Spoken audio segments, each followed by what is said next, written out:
Сәлеметсіздер ме балалар? 69-шы сабақ Ö дыбысымен әріпін жалғастырамыз. Ең алдымен каналға жазылуды ұмытпа. Бірінші бізде қарамен жазылған сөздер берілген.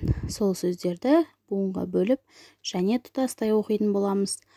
Түлкі, күлкі, шүмек, төбек, күрек, жүрек, дүрбі, үміт. Міне балалар, осылай оқимыз. Келесі салыстыру. Бізде О дыбысы мен Ö дыбысы келген кезде қалай айтылатынын бірге оқиық. Құн, күн, тоз, түз, сұр, сүр, құндыз, күндіз, тұр, түр, тұс, түс.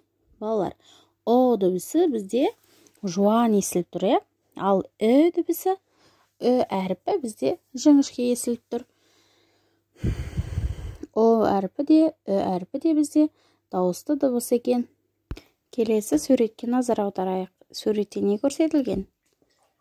Суретте түлкі. Енді сұрақ қояйық. Түлкі қандай? Түлкі қу, түлкі айлакер, түлкі қызғылт түсті, құйрығы ұзын. Яғни қандай деп сұрақ қойсақ, осы сипаттамаларды айтуға болады екен балалар. Келесі тапсырма, орны ауыстырылып берілген сөйлемдерді дұрыс орнына қоюымыз керек. Бірінші сөйлем түлкі аң. Ол таулы жерде, орманда тіршілік етеді. Түлкінің терісі бағалы.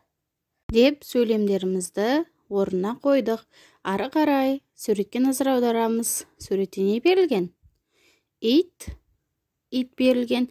Ит не істейді? Ит үреді. Келесі суретте